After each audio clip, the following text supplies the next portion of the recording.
Primer domingo de Adviento. Lectura de la epístola del apóstol San Pablo a los romanos.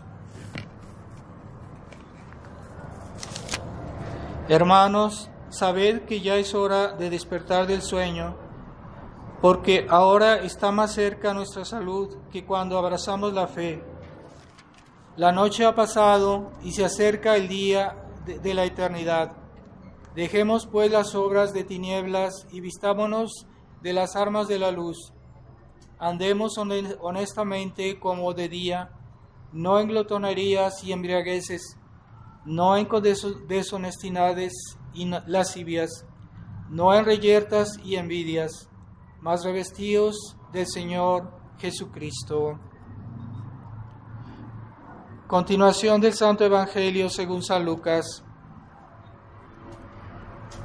En aquel tiempo dijo Jesús a sus discípulos: habrá señales en el sol, la luna y las estrellas, y en la tierra consternación de las gentes por el estruendo del mar y de las olas, secándose los hombres por el temor y la expectación de lo que amenaza a todo el universo, porque las fuerzas del cielo se estremecerán, y entonces verán al Hijo del Hombre venir sobre una nube con gran poder y majestad. Pues cuando esto empezare a suceder, abrid los ojos y levantad vuestras cabezas, porque se acerca vuestra redención. Y les propuso este símil: reparad en la higuera y los demás árboles. Cuando brota ya de ellos el fruto, conocéis que está cerca el verano. Así también, cuando veáis suceder estas cosas, sabed que está cerca el reino de Dios. En verdad os digo que no pasará esta generación hasta que todo lo dicho se cumpla. El cielo y la tierra pasarán, pero mis palabras no pasarán. Antes de comenzar, quisiera hacer un anuncio, porque este sermón también lo oyen otras personas, porque lo ponemos en internet. Entonces, para que todos los que oyen estos sermones lo sepan. Entonces, yo actualmente estoy rentando una casa en Querétaro, pero el propietario ya me ha pedido pues la casa, porque él la quiere vender. Entonces, esta casa yo la tendría que, normalmente este fin de año yo debería dejarla para irme a otro lado, no sé. Entonces, yo estaba buscando personas que puedan ayudar para comprar esta casa, ¿no? Entonces, yo había hablado cuando estuve en Estados Unidos, algunas personas, estaba viendo a ver si se podía reunir la cantidad para comprar esta casa, porque siempre el hecho de hacer una mudanza y buscar otro lado pues es un trastorno, ¿verdad? Y yo además tengo dificultades para pagar la renta. Entonces yo quisiera comprar esta casa y ver si hay personas que, aunque no vengan aquí conmigo en la misa, pero oyen estos sermones. Yo quisiera comprar esta casa y no sé si pueda reunir esa cantidad. Entonces, en pesos mexicanos cuesta 3 millones de pesos. Hay que saber que $1 es más o menos 20 pesos. A veces sube, a veces baja el precio, pero es aproximadamente 20 pesos $1. Y entonces la casa cuesta 3 millones. Entonces, a ver, los que no puedan ayudar, por lo menos pueden ayudarme a rezar por esta intención, para que yo pueda comprar esta casa. Sería para mí quitarme una grande preocupación, ¿verdad? Y poder tener un lugar más estable. Ahorita, pues el problema es que el propietario ya quiere que yo, pues sí, a lo mejor quiere que ya yo me vaya de esta casa, y esto sería un problema, encontrar otra casa, adaptarla, y todo eso, mucho trabajo y preocupaciones y gastos, ¿verdad? Entonces ahí les pido por lo menos rezar por esta intención para que esto se arregle. Y yo tenía esta casa adaptada porque yo estaba pensando en tener vocaciones, a lo mejor con el tiempo llegan, y ahí puedo recibir por lo menos 3 seminaristas, y pues sería un trastorno tener que volver a comenzar todo otra vez.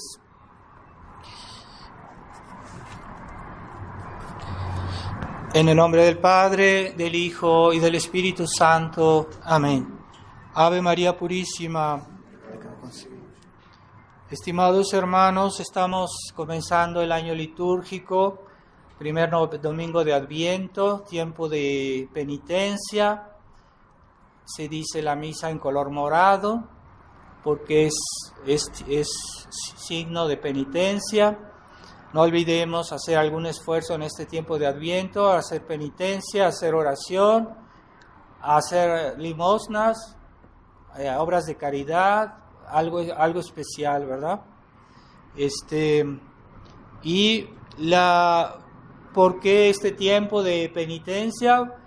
Pues es un tiempo de preparación para algo que va a venir después, porque estamos esperando la venida de Jesucristo, ¿verdad? Jesucristo puede venir a nosotros de varias maneras. Hay unas maneras como lo esperaron los profetas, los patriarcas del Antiguo Testamento, lo esperaron físicamente porque todavía no había venido, y fue un tiempo de preparación, todo el tiempo que precedió la venida de Cristo. Eso fueron siglos, mucho tiempo que pasó, fueron desde la creación, desde el pecado original. Dios prometió a la humanidad un Redentor, y pasaron miles de años, y toda esa expectativa de tanta gente, de tantos santos, tanto tiempo pasó para que pudiera venir el Mesías. Y ya ven, era un tiempo de preparación, ¿verdad? Nosotros somos unos afortunados porque nacimos después de la venida de Cristo y tenemos mucho más auxilios, más posibilidades no solo de salvarnos, sino también de las gracias que recibimos, de la herencia de Jesucristo que Él nos dejó. Fue su iglesia, esa es la herencia de Jesucristo, y con todo lo que contiene la iglesia, que son la misa, los sacramentos, pero primero la fe de la iglesia, y todo es una herencia a la cual no tuvieron acceso los santos del Antiguo Testamento. Por eso antes de la venida de Cristo fue mucho más difícil salvarse, mucho más difícil la vida, mucha gente se extravió, y ya veíamos que prácticamente todos los pueblos habían caído en la idolatría, todos los pueblos prácticamente habían caído en el canibalismo, en todos esos excesos de que esas personas que no tienen la fe. Y hoy la sociedad, los pueblos modernos, que fueron en otros tiempos católicos, que están desechando la iglesia, que están desechando la fe, que están olvidando, están volviendo a todos esos abusos de los paganos, ¿verdad? El aborto, todos esos crímenes que eran propios de los paganos, ahorita ya se están viendo de nuevo otra vez entre los pueblos que fueron otros tiempos católicos.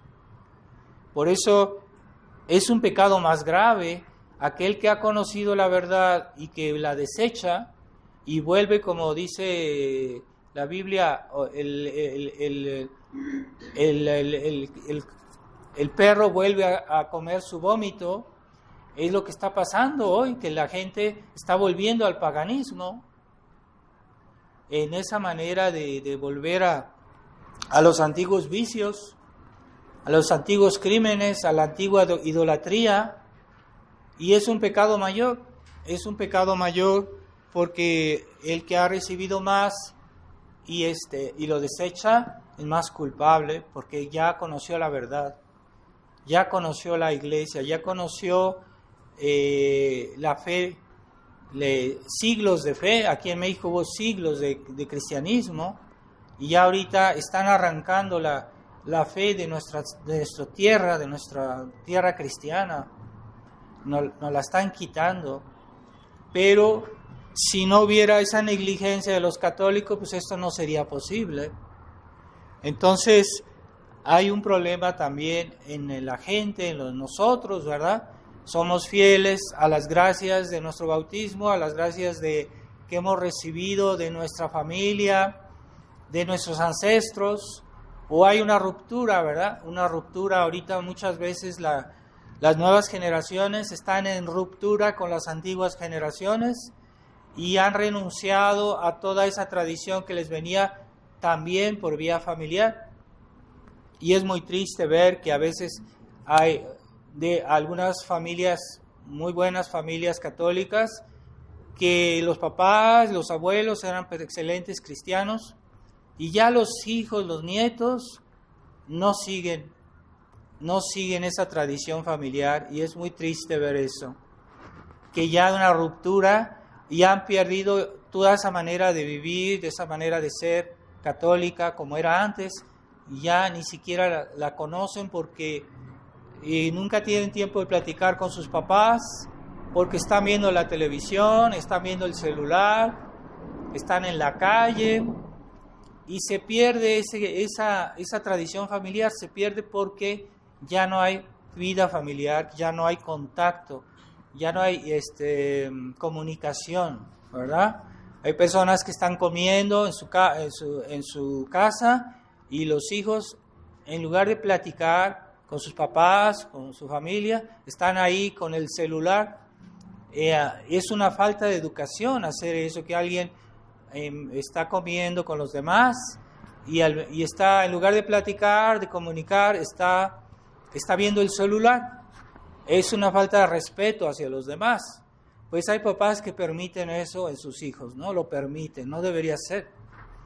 Y es una de las razones, no es la única, pero es una de las razones que crea esa ruptura entre generaciones, de que ya los hijos no saben esa tradición cristiana que se comunica también por la familia. Entonces, México fue un país muy cristiano y toda esa mentalidad muy católica que había antes, pues se está olvidando, se está perdiendo, y ahora pues la gente, los jóvenes están entregados al internet, a la música, a las películas, a la televisión, y eso les ocupa todo el tiempo y ya no tienen tiempo de vivir su vida familiar. Entonces todo eso impide la venida de Jesucristo a nosotros. Hay una venida física que fue hace 2000 años, pero hay una venida espiritual. Entonces Jesucristo ya vino, pero nosotros, ¿por qué estamos haciendo de nuevo el Adviento? El tiempo de Adviento es que porque Jesucristo esta Navidad va a venir de nuevo, pero de una manera espiritual. Entonces, si hemos preparado bien el Adviento, vamos a recibir esta Navidad gracias especiales y gracias en el grado en que nuestra preparación fue mejor. Si nuestra preparación fue mejor, entonces las gracias que recibiremos esta Navidad serán mayores. Entonces de nosotros depende de vivir bien el tiempo de Adviento, de tener esos deseos que se parecen mucho a los de los patriarcas, ¿no? De los profetas del Antiguo Testamento, de los santos del Antiguo Testamento, que era ese deseo de la venida del Mesías. Y entonces podemos, este tiempo de Adviento, tratemos de hacer algo, ¿verdad? Y vivir el espíritu de este tiempo de Adviento. Yo les mandé a los que envió mi sermón por internet, les mandé el domingo pasado un libro digital que es de Dom Guéranger, El año litúrgico se llama. Es muy interesante porque ahí explica todo este tiempo de Adviento y explica todo el año litúrgico. Entonces cada tiempo del año ustedes pueden leer lo que corresponde a ese tiempo y es muy interesante. Es un libro un poco extenso, pero tenemos la ventaja de que no tenemos que comprar el libro, y que tenemos ese libro digital. Hay que aprovechar de esas ventajas que nos ofrece el mundo moderno. Por lo menos eso sí es algo útil y es algo bueno. Entonces, si lo pueden consultar, pues se los recomiendo, ¿verdad? Habría mucho que decir, y cada domingo ese libro da un comentario, una explicación histórica muy interesante. Entonces, esa preparación espiritual a la venida de Jesucristo puede ser en tiempo de Adviento, pero también puede ser toda la vida, porque en esta vida estamos esperando el momento en que venga Jesucristo al final del mundo. Va a venir a juzgar a los vivos y a los muertos, y también estamos esperando ese momento. Así que hoy tenemos el Evangelio que nos habla del fin del mundo también, porque en el fondo siempre seguimos esperando a Jesucristo. Ya vino, pero los efectos de su redención todavía no han sido aplicados. Su triunfo actualmente es parcial, porque Jesucristo ha triunfado sobre el pecado y ya nos ha dado su perdón, pero todavía nuestro cuerpo tiene los efectos del pecado original. Todavía no se nos ha aplicado los méritos de Jesucristo. Entonces, solo al final del mundo nuestro cuerpo va a ser liberado de los efectos del pecado, que son la muerte, las enfermedades, pero también esa tendencia viciosa con la cual nacimos todos, la tendencia al mal, tendencia al pecado. También nuestro cuerpo va a verse liberado de todo eso, y cuando venga Jesucristo a juzgar a los vivos y a los muertos, va a liberarnos finalmente y darnos un cuerpo glorioso, un cuerpo que ya no tenga tendencia al mal, que ya no pueda sufrir, que ya no pueda morir, un cuerpo que será semejante al de Cristo. Y es lo que estamos esperando. Hay que cerrar la puerta. Esa venida de Jesucristo. Pero también todos los días, todas nuestras buenas obras son una preparación a nuevas gracias. Así que cada vez que recibimos una gracia de Dios, se puede decir que viene otra vez Jesucristo a nuestra alma de una manera mejor, y cada vez que nos santificamos un poquito más, se puede decir que Jesucristo se hace más presente en nuestra vida. Entonces es una manera de decir que Él viene, ¿verdad? Y esta venida de Jesucristo puede ser todos los días. Todos los días son una oportunidad para santificarnos, para mejorarnos, para convertirnos en una persona mejor. Cada día, cada momento es una preparación a la venida de Jesucristo, a nuestras almas. Y si tenemos conciencia de eso, pues vamos todos los días a hacer un esfuerzo por ser mejores cada día, desenraizar las malas costumbres y sembrar flores de virtud. Es el trabajo de todos los días, de toda la vida de un cristiano, es eso.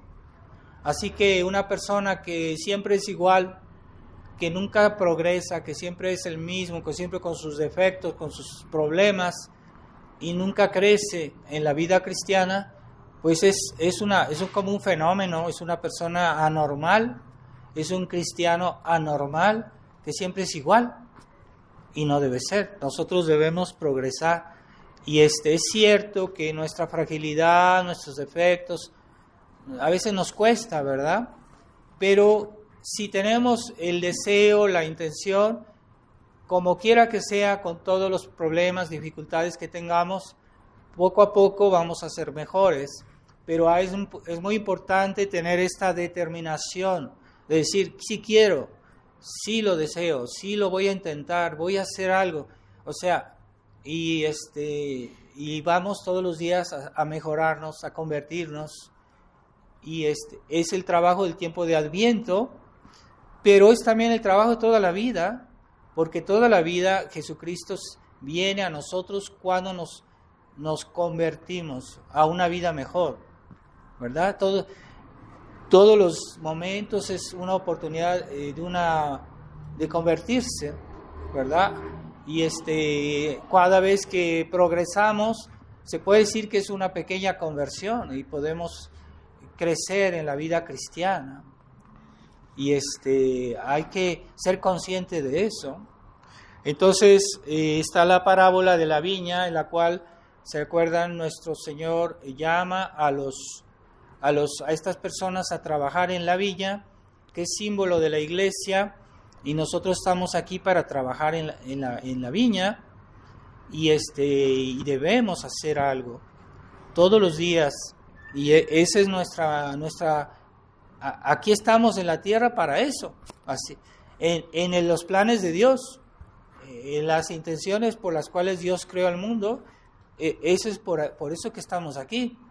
Pero mucha gente no lo ve así y piensa que están aquí en esta vida por otras razones, quién sabe qué. Cada quien se imagina lo que él quiere y hace su teoría.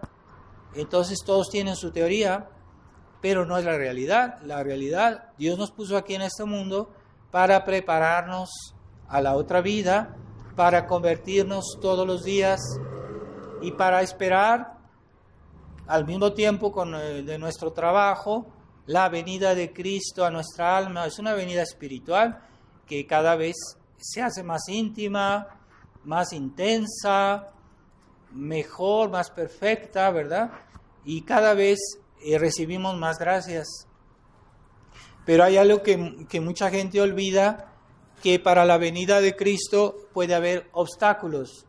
No es que Dios no pueda, no es que Dios no quiera, es porque a veces le cerramos la puerta y él a veces, Él no puede convivir con el pecado. Dios no puede convivir con el pecado. Si una persona hace un pecado mortal, Jesucristo no puede estar en su alma, por la gracia no puede estar ahí. Es incompatible. Dios es incompatible con el pecado. Entonces, si yo hago un pecado mortal por el hecho mismo, yo estoy como diciendo a Jesucristo, vete de aquí, sal de aquí, como que lo estoy corriendo de mi casa.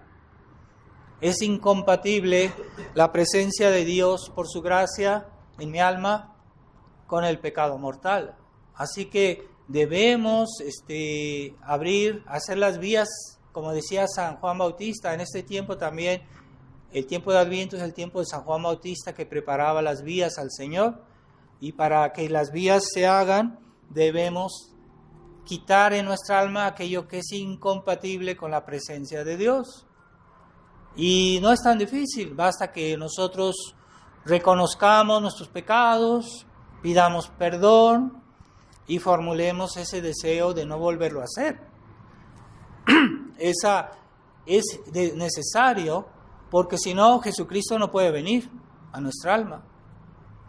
Y entre más nuestro arrepentimiento sea profundo, sea intenso, entonces nuestra alma está más purificada, porque a veces nos podemos purificar solo del pecado mortal. Hay personas que más se preocupan por no estar en pecado mortal, pero hay también los pecados veniales, y también eso impide en una cierta medida la venida de Jesucristo. Entonces, el pecado mortal es incompatible con toda presencia de Dios, pero el pecado venial lo limita la presencia de Dios, limita las gracias que Dios nos quiere dar. Y después están los malos hábitos. Es que yo soy un poco orgulloso, yo soy un poco perezoso, yo soy un poco envidioso, yo soy un poco goloso. Bueno, no hemos purificado bien nuestros defectos, pues también eso limita la presencia de Jesucristo. Aun si no he hecho un pecado mortal, aun si no he hecho, pongamos, muchos pecados veniales, pero no he purificado bien esos hábitos. O sea, no es lo mismo un pecado y un mal hábito. Son cosas diferentes, así que yo me puedo purificar de los pecados, pero mantengo mi tendencia a ese vicio, no basta que Dios me haya perdonado el pecado, yo también tengo que trabajar ese mal hábito que tengo, esa propensión que yo tengo a hacer ese pecado. Entonces no basta que yo haya pedido perdón, también si no venzo ese hábito, pues voy a volver a caer fácilmente. Y a Dios le molesta, ¿verdad? En nuestra alma es como yo voy a una casa de una persona que me invita y esa casa está sucia y huele mal, huele a vicio, así que también si nuestra alma, nuestro corazón no están bien limpios, bien purificados, pues Dios está en nuestra alma, pero no está bien, no está a gusto, porque hay todavía algo que huele mal. Entonces, no basta decir, Dios mío, yo me arrepiento, Dios mío, te amo de todo corazón. No basta, hay que purificar el alma. Y purificar no solo es del pecado, es también de los malos hábitos que se llaman vicios. Todos tenemos nuestros problemas. Hay unos que son más propensos por ejemplo, que tienen un defecto dominante, y su defecto dominante pues es la ira. Hay otros que su defecto dominante es la pereza. Entonces debemos saber cuál es nuestro defecto dominante. Debemos combatir todos los vicios. Pero a veces hay un vicio en nosotros que es como dominante, ¿no? Y hay personas que son propensas a la ira. Hay gente que es más propensa sobre todo sus problemas, es más propensa a un vicio particular, ¿verdad? Hay gente que es muy propicia a la envidia o a la soberbia. Entonces debemos identificar en nosotros cuál es nuestro problema, cuál es el defecto que normalmente nos daña más, nos hace más daño. Hay que purificarse también de eso. Entonces no solo el pecado mortal, no solo el pecado venial, también los malos hábitos, los malos hábitos son los vicios. Y hay que aplicar el contraveneno. ¿Cuál es el contraveneno? Pues es la práctica de las virtudes, ¿verdad? Entonces yo soy soberbio, tengo que practicar la humildad. Yo soy perezoso, debo practicar la magnanimidad, el esfuerzo, el trabajo cotidiano, la solicitud por hacer las cosas bien. Y entonces voy por decir así, neutralizar el vicio contrario. Yo hago un acto de humildad y estoy neutralizando la soberbia. Yo soy un glotón, entonces voy a practicar la templanza. Y entonces por el hecho de practicar, hacer ayuno, hacer abstinencia, estoy neutralizando mi glotonería. Me estoy curando de eso.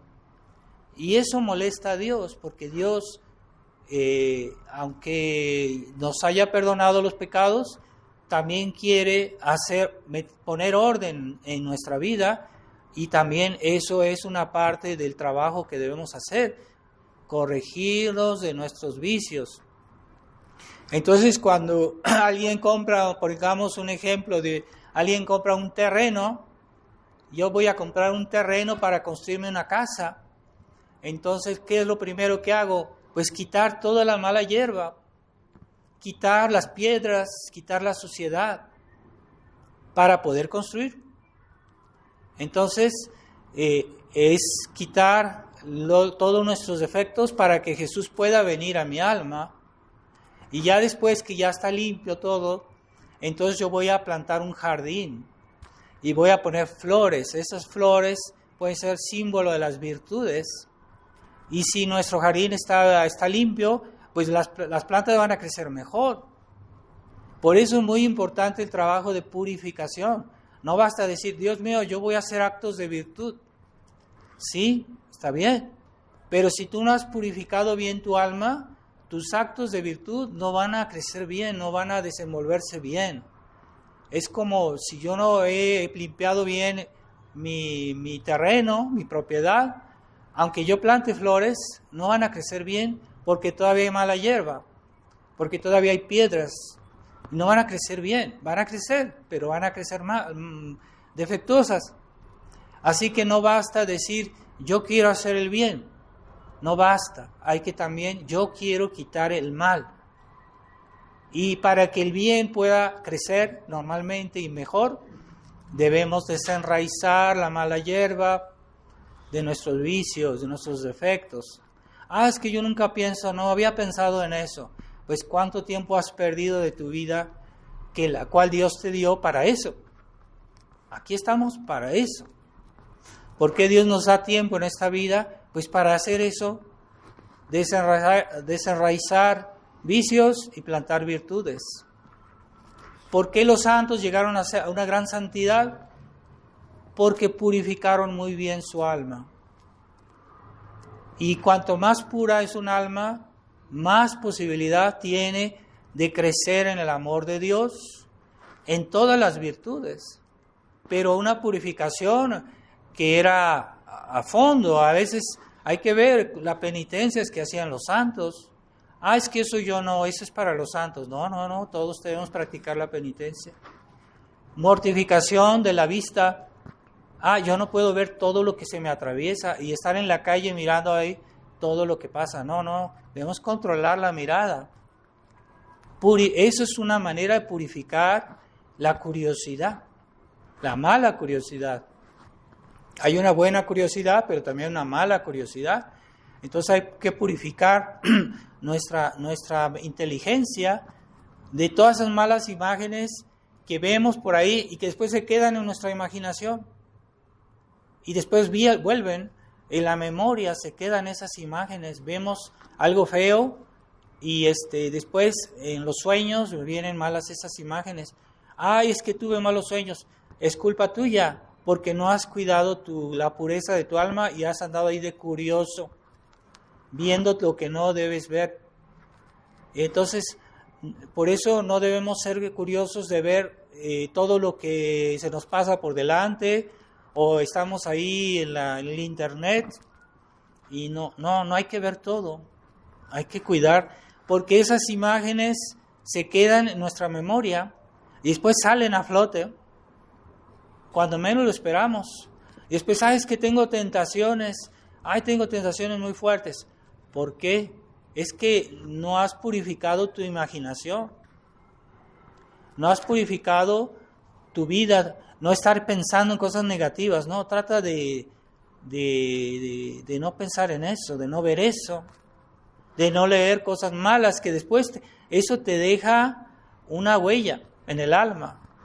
Y para una persona que ha visto todas esas cosas, aun si se convierte, aun si es buena, llega a ser buena cristiana, le va a costar más trabajo santificarse, porque eso es como un lastre que le cuesta, que no le deja caminar, que no le deja avanzar bien. Todas esas huellas del pasado, todas esas heridas del pasado, así como un cuerpo que está herido, ya no puede hacer todo lo que quisiera porque su cuerpo está afectado por el pasado, y eso a veces es muy difícil de purificarlo. Pero entre más un alma es pura, y a veces hay personas que no fueron puras en su pasado, pero han tenido una conversión muy intensa. Pensemos en María Magdalena, que fue una gran pecadora y que tuvo los 7 vicios. Así dice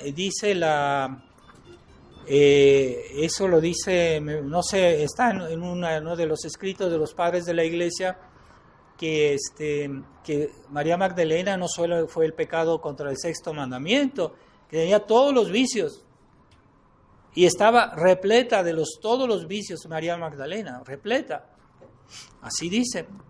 Y entonces, pero hubo una conversión a fondo. Ella tuvo la gracia de ver a nuestro Señor y fue nuestro Señor que le ayudó, pero fue tal su contrición que su alma se purificó y llegó a ser un alma pura. Aún se tenía un pasado, pero eso es un hecho extraordinario que no se da en todos, no se da siempre, ¿verdad? Que haya personas que tengan una conversión tan profunda, tan intensa como Santa María Magdalena, de tener la gracia de hablar con nuestro Señor, de escucharlo. Entonces ella sí llegó a purificar su alma al punto que llegó a ser un alma pura, limpia, cristalina, pero es difícil que encontrar personas que han llegado a ese grado de purificación.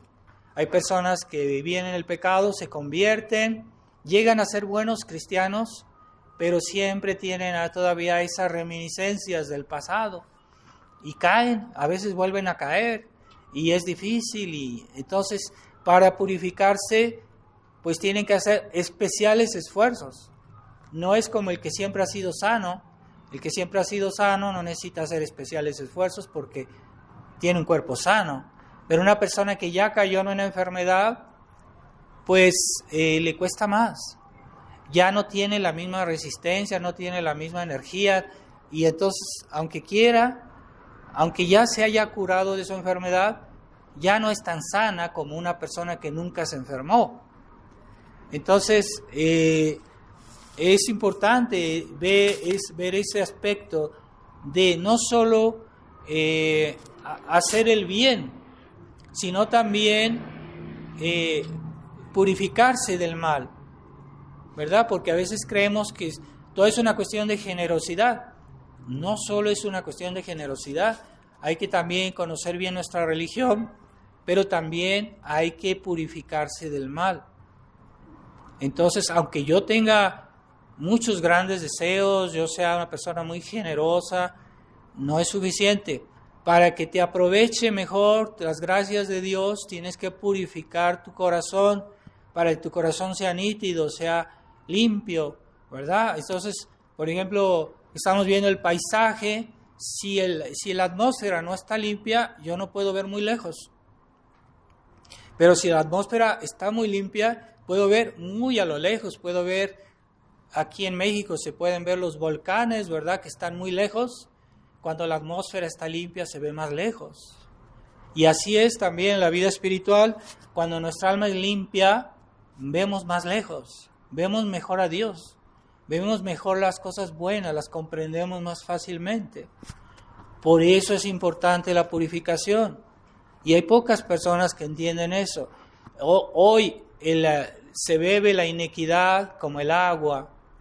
Se bebe el pecado como el agua, la gente lo bebe todos los días, donde quiera, y ya no ven que están mal, que están en pecado, que están separados de Dios. Y aunque haya personas que aman a Dios y que están en gracia de Dios, no ven que están como en el fango, están todas sucias, aunque no estén en pecado mortal, están inmersas en el pecado venial, en las negligencias, en los pequeños defectos por aquí y por allá. ¿Cómo no pueden, esas personas no pueden llegar a la santidad? Por más que lo decían. Para llegar a la santidad hay que purificar bien el alma. Y ya hoy el sentido de la pureza, la inocencia, se ha perdido. La gente no sabe qué es eso. Si uno le habla a las personas de pureza, de inocencia, no saben qué es eso, no entienden. La gente ha perdido esos conceptos. Entonces tenemos que volver a eso, porque solo las gracias de Dios se dan en esos terrenos fértiles. Porque ya no hay santos, porque ya no hay personas profundamente cristianas, que aunque no sean grandes santos, son almas santas. Entonces, ¿por qué? Porque ya no hay terrenos fértiles, todo está sucio. Esta época es mala para las almas, es mala para los niños. Los niños son inocentes, todavía son puros, pero los papás no saben preservarlos de las malas imágenes, de las malas películas, y esos niños se corrompen, pero Dios los hizo inocentes, Dios los hizo puros, y hay que ver que los niños son puros, es porque Dios los hizo así, y son niños que están bautizados, pues sus almas son puras. Pero los papás no saben cuidar esa pureza, no saben cuidar esa inocencia, y ya empiezan a darles, es que yo quiero que sean felices, entonces los llevo aquí, los llevo allá, les doy estas películas, les doy el celular a los niños. Entonces hay un país, no me acuerdo si es qué país, que está prohibido darles a los niños los celulares, que ya hasta los 15 años está prohibido darles celulares a los niños, porque ellos ven los males que pasan a un nivel de estudios, a un nivel de psicología, ¿verdad? No ven a un nivel espiritual, pero de todos modos sí ven que eso afecta a los niños.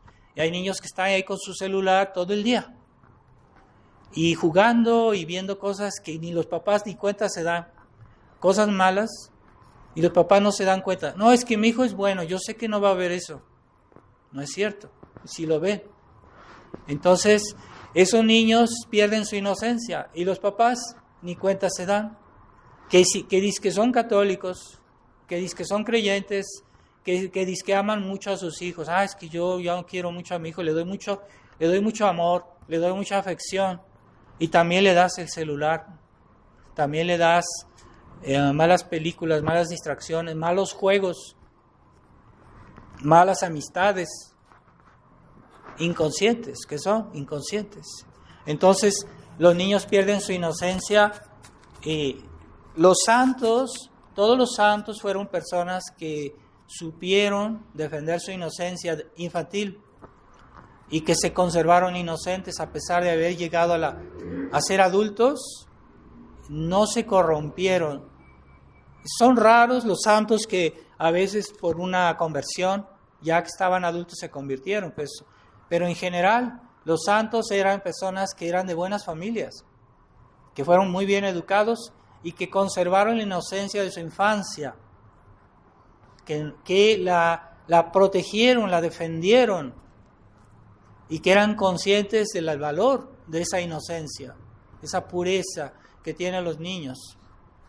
Por eso en la hojita que les distribuimos del Santo Rosario hay una oración atrás para pedir la preservación de la inocencia de los niños, porque hoy es lo que más está en peligro, y hoy los niños ya desde pequeños a veces ya están enviciados y ya les enseñan la impureza desde la escuela, les enseñan eso, los corrompen, y los papás están tranquilos en lugar de sacarlos de esas escuelas o de hacer la escuela en casa.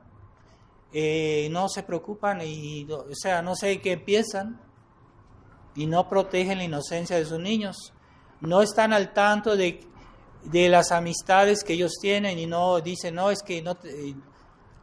generalmente los niños se corrompen por las malas amistades, generalmente. Y las malas amistades no muestran lo que son realmente delante de los papás. Delante de los papás se muestran bien, como personas honorables. Pero siempre, los niños casi siempre se echan a perder por las malas conversaciones, con sus malos amigos. Generalmente es así. Pero los papás no son conscientes.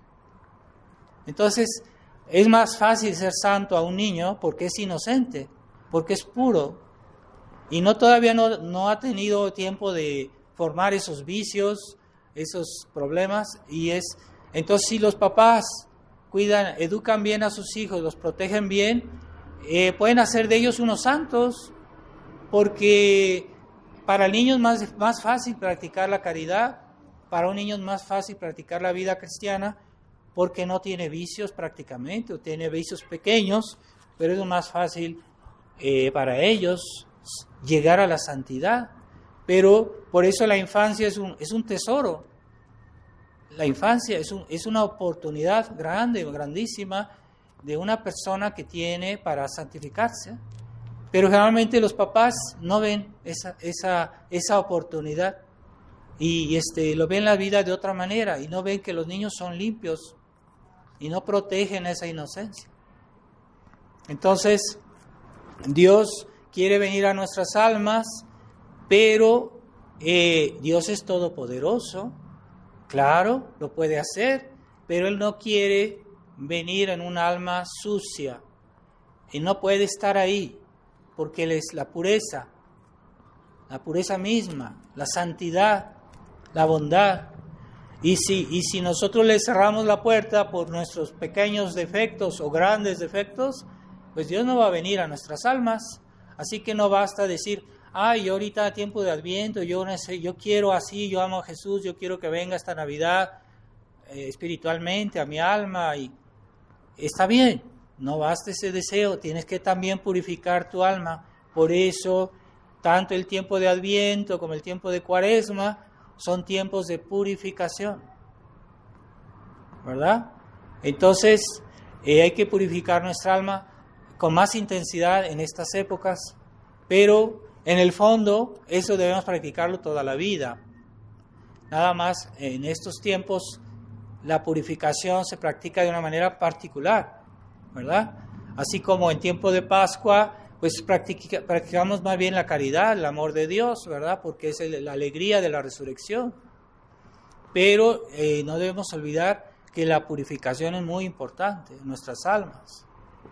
Entonces, hay cosas, el don de Dios pues no tiene límites. Dios hizo la misa tiene un valor infinito, pero ¿por qué no se nos aplican todas esas gracias? Porque hay obstáculos en nuestras almas, nuestros defectos, nuestros vicios, nuestras malas costumbres, nuestra falta de conciencia del mal, nuestra falta de pureza, de inocencia, de transparencia. Hay un problema y eso es lo que impide que esas gracias de la misa pasen. La misa, ahí está, nosotros asistimos a la misa, incluso comulgamos, pero ¿por qué no recibo todas las gracias de santidad? Hay un obstáculo, ¿dónde está? ¿Cuál es? A ver, hay que hacer el examen de conciencia y decir, Dios mío, es que yo soy un egoísta y yo vengo a la misa porque me gusta que me vean o no sé, puede ser varias cosas, ¿no? Entonces nuestra intención no es pura, no es perfecta. Y también hay el problema de la práctica de la fe, porque hay personas que en sí son personas que son malas, pero tienen un concepto de la fe que no es conforme, que no es el verdadero, que es, por ejemplo, una fe modernista o una fe sentimental, una fe. Eso es un obstáculo a la acción de la gracia. Entonces, van a la misa, pueden hasta echar lágrimas, pero por motivos sentimentales. Y eso no facilita la acción de la gracia, porque es una concepción falseada de la fe. Y si uno falsea la fe, uno falsea todas las virtudes. La caridad, la esperanza, todas las virtudes están falseadas. Es el veneno del modernismo, por ejemplo, que ha hecho que esterilizara a la Iglesia simplemente alterando la fe. Es muy astuto esto, porque la fe se desvirtúa, ¿verdad? Entonces, yo puedo desvirtuar la fe y entonces todo lo demás es nulo. Todo lo demás está tergiversado, todo lo demás está falseado. Es muy importante que nuestra fe, no debemos caer en el fariseísmo, claro que sí, porque hay personas que tienen una fe farisaica. No es eso. Pero debemos tener una fe bien hecha, bien formada, y ahorita hay mucha gente que tiene una concepción de la fe que está muy deformada. Es una fe sentimental. Es una fe que no es realmente la fe católica. Está deformada. Yo no digo que no tengan la fe, pero es una fe deformada y eso impide la acción de la gracia. No vas a tener todos los efectos de la Santa Comunión, no los vas a tener todos. Y no es porque yo vengo a la misa tradicional y que yo digo que soy un católico tradicional, que yo defiendo la verdadera misa, que tú ya estás purificado de eso. No, hay personas que son nuevos tradicionalistas y creen que por eso ya son perfectos. No es cierto. Todavía hay un trabajo por hacer, la purificación de tu alma. Y es el trabajo de Adviento, pero de toda la vida también. Entonces debemos ver qué es esos conceptos que no corresponden a la fe, que impiden que tú te puedas santificar, que impiden que tú puedas crecer en unas virtudes auténticas, ¿verdad? Porque Antes, cuando ya hoy en la iglesia moderna se hace cualquier cosa, ¿no? Pero en otros tiempos, cuando la iglesia estaba bien, para ser un santo, no se podían ver, bueno, sí se veían todas sus virtudes que él practicó, pero sobre todo examinaban la fe. Si en algo él había dicho algo que no corresponde a la fe, esa persona era desechada, no podía ser canonizada. Pero si en todas sus palabras y acciones no había nada contrario a la fe, entonces sí podía ser santa. Entonces, de ahí la importancia de la fe. Por eso no basta, es una cuestión de intensidad, porque mucha gente en México piensa que todo es cuestión de intensidad, de entusiasmo. No. Hay que tener conceptos bien hechos, bien formados de lo que es nuestra religión. Entonces, si yo me equivoco en algo y yo acepto eso, puede ser un modernismo, puede ser una herejía o puede ser un error. Y eso no puede, una persona que no tiene una fe bien formada no puede llegar a ser santo, no es posible. Entonces, yo no me fío de los santos de la iglesia conciliar, porque la iglesia conciliar son santos que eran modernistas, entonces no son santos, así de simple. Esta es una falsificación de la santidad. O sea, que canonicen a Pablo VI, que canonicen a Juan Pablo II, es una impostura. Es una impostura, no es posible. Además que ya han cambiado el proceso de la canonización y ya ellos mismos dicen que no usan el carisma de la infalibilidad para canonizar a los nuevos santos. Entonces esos son santos artificiales, no son verdaderos santos. Entonces, sí, cuando en otros tiempos se examinaba un candidato para que pudiera ser canonizado, se veían todas las virtudes, claro que sí, pero sobre todo la fe. En ese era la iglesia muy intransigente. Y si tenía algo que contradecía la fe en su vida, en sus palabras, en sus acciones, no era canonizado, era ya desechado. Ese hombre no es santo, no puede ser santo. ¿Por qué? Porque la fe es el fundamento de todas las virtudes, la que les da el sentido, la que les da su valor. Antes que el entusiasmo, es que yo tengo mucha devoción, yo siento mucho en mi corazón. No. Eso no es la santidad. Eso puede ser un sentimiento humano que no está regido realmente por la fe, está regido por motivos humanos, pero no son motivos divinos. Los motivos divinos nos los da la fe. Y ahí está. Entonces también, hoy nosotros pretendemos defender la tradición, pretendemos rescatar la iglesia, los tradicionalistas, pero puede haber un obstáculo que hace que todo se vuelva nulo. Entonces, tomamos nuestra fe cristiana 100%, entonces somos tradicionalistas. Y si no, entonces somos falsos tradicionalistas, ¿verdad? Entonces yo digo, es que yo voy a la misa tradicional. Sí, pero no es todo el problema de la fe hoy en la iglesia. También está la doctrina, también está la refutación de los errores del Concilio Vaticano II. Si tú aceptas la misa tradicional, pero aceptas el concilio, pues no eres un verdadero tradicionalista. Y eso no va a dar un fruto espiritual como Dios quisiera. No está bendecido por Dios, no tiene futuro. A menos que tú realmente tengas la intención de conformarte a la voluntad de Dios y poco a poquito buscas la verdad y llegas a decir, sí, es que no solo es la misa, también hay algo más.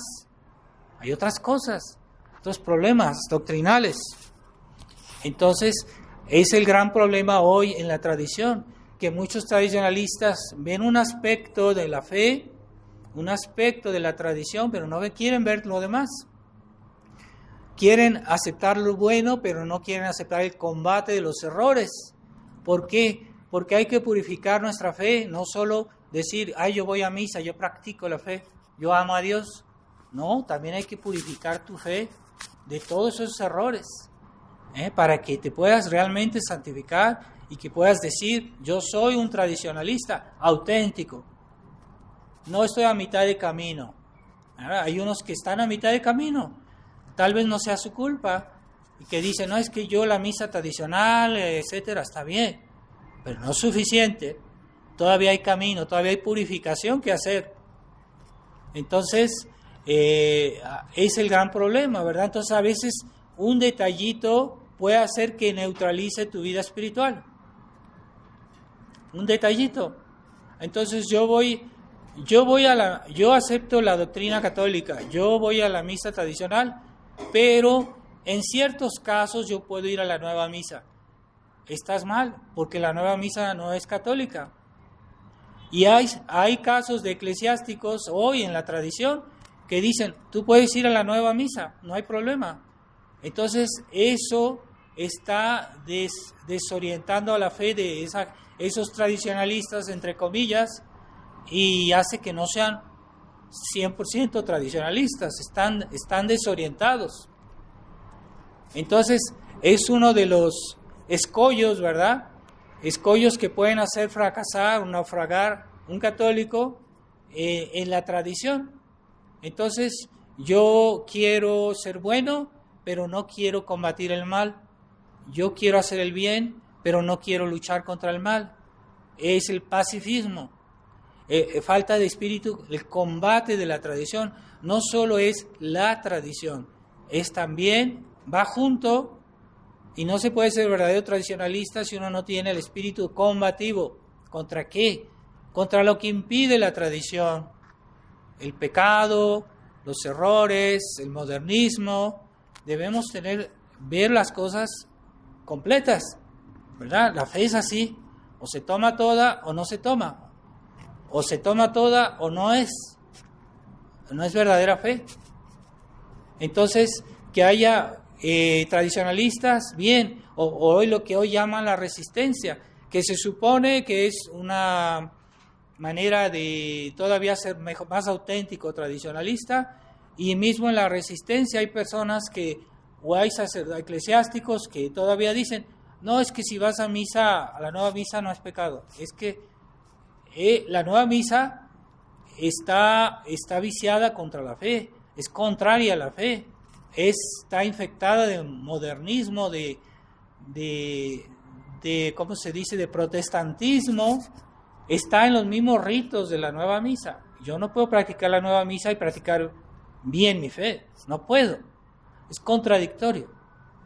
Entonces, que haya alguien que diga eso, bueno, entonces yo soy tradicionalista, pero no quiero combatir todos los errores, no quiero denunciar todos los errores, como hay también sacerdotes, como en la fraternidad, que ya no quieren decir todo. Dicen cosas buenas, yo no digo que todo lo que digan es malo, pero omiten un aspecto del combate, omiten un aspecto de la tradición, y por el hecho mismo ya no son auténticos. Que digan lo que quieran, aunque ellos hagan sus procesiones, o hagan bonitas ceremonias, o que hagan sus kermeses, ¿verdad? Donde comen tacos, y ya creen que ya son famosos porque son muchos y porque hacen ruido y porque se creen importantes. No, nuestra religión es la práctica de la fe, la base de toda la santidad y lo que permite la medida de las gracias que recibimos. Hay que purificar el alma, no solo los vicios, también de los errores, porque si yo acepto un error, pues yo estoy oscureciendo mi fe, ya no la practico bien, yo acepto un error. Ciertamente, a veces hay cosas que ignoramos y eso no es pecado porque no lo sabemos, pero a la medida que vamos viendo las cosas y aprendiendo, si vemos que algo es error, algo está mal, hay que desecharlo. Y es un trabajo de todos los días, desechar aquello que nuestra alma no es correcto, que no es. Pero sobre todo el combate de la fe, el combate contra el error, el combate contra el modernismo, los errores modernos. es que yo no me intereso en eso, yo nomás voy a misa y digo mi rosario. Estás mal, porque nuestra vida cristiana es ante todo una cuestión doctrinal, es la base de todo. Hasta de cuando tú dices tu rosario, lo dices por motivos de fe. Entonces, ese catolicismo sentimental en México ha hecho mucho daño, y que a veces son de inspiración romántica, y todo eso ha hecho mucho daño, ha neutralizado nuestra fe. Ya hoy los católicos de hoy no son como los católicos de tiempo de los cristeros. Basta ver cómo se comportaban ellos y cómo se comportan hoy los disque católicos, los disque tradicionalistas. Sí, es que nosotros tenemos iglesias, nosotros tenemos bonitas ceremonias, hacemos escándalo. No es cuestión de número. El Papa Francisco tiene más fieles que la Fraternidad San Pío X. Tiene más obispos, tiene más sacerdotes, muchísimas más iglesias y más bonitas. Y no por eso tienen la razón. No es eso lo que hace que tengamos la razón.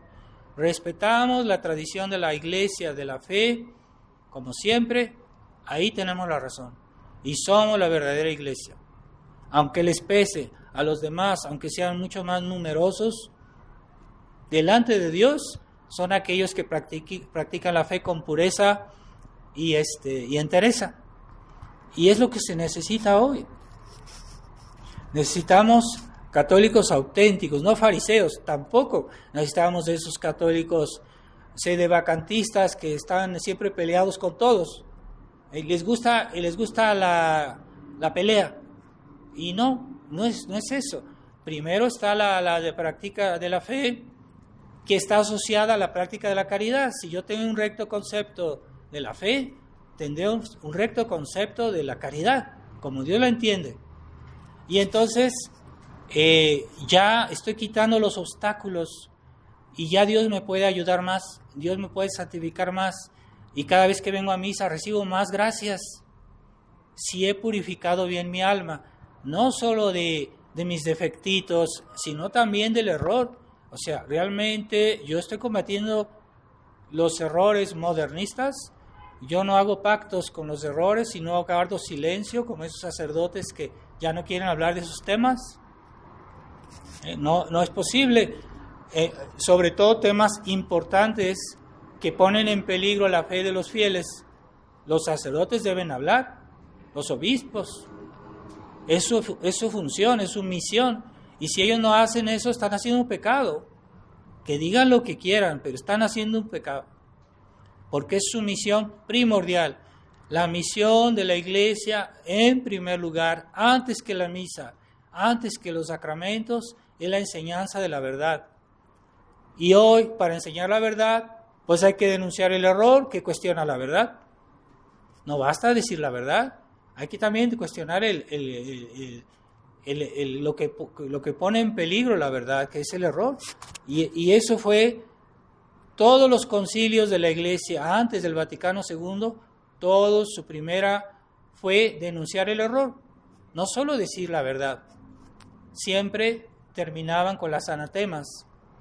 Y eran los errores que eran cuestionados en ese tiempo los que los concilios denunciaron con más intensidad. Entonces, si hoy en la fraternidad no denuncian aquello que es los errores más grandes de nuestro tiempo y que están poniendo en más peligro las almas, entonces están faltando a su misión. Eso es entre más graves y entre más actuales son, más obligación tienen los pastores de hablar de eso, ¿verdad? No, es que no queremos estar mal con la iglesia oficial, no queremos estar mal con el Papa, porque nos va a dar permiso de decir la misa, ya lo tenemos ese permiso desde antes, ya está en el misal de San Pío V, que esta misa nunca podrá ser prohibida por un Papa, y tenemos el permiso. Entonces, ¿qué quieren? ¿Otro permiso? De confesar, pues ya está previsto en el derecho canónico que en caso de urgencia cualquier sacerdote puede confesar. Normalmente no, pero en una época normal Normalmente cada sacerdote confiesa solo en su parroquia, pero en caso excepcional, por ejemplo, un accidente, una necesidad gravísima, la Iglesia da el permiso a todos los sacerdotes. Entonces, hoy vivimos una situación excepcional. La Iglesia está en una crisis tremenda. Entonces, de parte de la ley de la Iglesia tenemos el permiso de confesar. Nuestras confesiones son válidas. No, es que vamos a pedirle tenemos que estar con el Papa porque es la Iglesia visible. No, la visibilidad de la Iglesia es primero la fe. ¿Cómo reconozco que alguien es católico? Si tiene la fe verdadera. Es el primer criterio. La primera misión de la Iglesia es enseñar la verdad, enseñar la fe. Entonces, aquellos sacerdotes que solo hablan un aspecto de la vida actual y que nomás hablan de cosas positivas, hay que desconfiar de ese tipo de sacerdotes, porque están desorientando por su silencio. A veces no es que digan nada malo, pero su silencio ya es desorientador y es grave.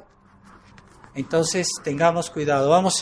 Entonces, comencemos a purificar nuestras almas. También el trabajo de purificación no es solo el combate de los vicios. Tratemos de formar bien nuestra fe, conocer bien nuestra religión, para purificar nuestras ideas, porque de nuestras ideas dependen nuestros actos. Yo me hago un concepto de lo que es bueno y un concepto de lo que es malo. Y si tengo un buen concepto, yo puedo eficazmente defenderme del mal y hacer el bien. Pero si mi concepto del mal y del error está deformado, pues no hay que extrañarse que por ahí el demonio me tienda trampas y yo caiga, ¿verdad? Entonces, también hay una purificación, no solo a nivel de los vicios, purificación también a nivel de la fe y de la mente, de los conceptos que tenemos de nuestra religión. Hay que conocer y leer libros, buenos libros. Entonces yo puse a disposición a internet una biblioteca digital donde están libros católicos y que son antes del concilio y están muy buenos esos libros. Bueno, si tienes una pregunta, trata de curiosear en esos libros en lugar de estar ahí en internet curioseando tonterías. Entonces ve a esa biblioteca y fórmate, ¿verdad? Y hay que leer, si se puede, los libros bien, todos enteros. Pero a veces uno tiene una cuestión particular sobre un tema y a veces uno puede ir a consultar también, ¿verdad? Pero hay un libro que se llama Instrucción Religiosa del Padre Faría y es una instrucción religiosa a nivel adulto, no es para niños, es para adultos y está muy bien hecho ese libro, se los recomiendo especialmente como un libro prioritario para formarse. Entonces, para los adultos, la instrucción religiosa del Padre Faría, que está en esta biblioteca digital. Y le pedimos a Dios que nos libere no solo de ese mal manifiesto, sino también del equívoco. Ese equívoco que a veces es como una piedrita en un reloj, ¿verdad? El reloj tiene muchas piezas y todo, pero basta una piedrita chiquitita y hace que el reloj se para, no funciona. Y así a veces hay cosas equívocas en nuestra vida, hay cosas equívocas en la tradición, en los que se dicen tradicionalistas, que hacen que el reloj se pare y ya no pasa la gracia, están bloqueados, ya no hay un problema que los neutraliza. Así que vamos a pedirle a Nuestra Señora, los santos del tiempo de Adviento, no olvidemos, son sobre todo la Virgen María. Pronto va a ser la fiesta de la Inmaculada Concepción y nosotros estamos preparando esta consagración. Yo pienso que casi todos estamos preparando la consagración o la renovación de la consagración a la Virgen. Entonces yo les envié por internet, les envié el texto de la consagración que se puede imprimir en papel y que hay que firmarlo el día de la consagración. Después de la consagración se firma ese documento con la fecha y la firma y se puede renovar todos los años. Es aconsejado renovarlo todos los años, no es obligatorio, pero es aconsejado. Y no olviden de firmar esta hojita cada año. Y yo tengo algunas hojitas aquí. Si alguien no las tiene, me las puede pedir y se las podemos dar. Entonces pedimos a la Virgen María. San Juan Bautista es el apóstol, él es el precursor del Señor y el ejemplo de la pureza. San Juan Bautista es el ejemplo de la pureza. ¿Por qué un santo así? ¿Por qué la Inmaculada Concepción, ejemplo de la pureza personificada? Pues para poder recibir a Jesucristo mejor. Y ellos son los que nos prepararon a la venida de Cristo. Pensemos, queremos recibir a Jesús, queremos hacer una buena Navidad, purifiquemos nuestras almas. Ave María Purísima.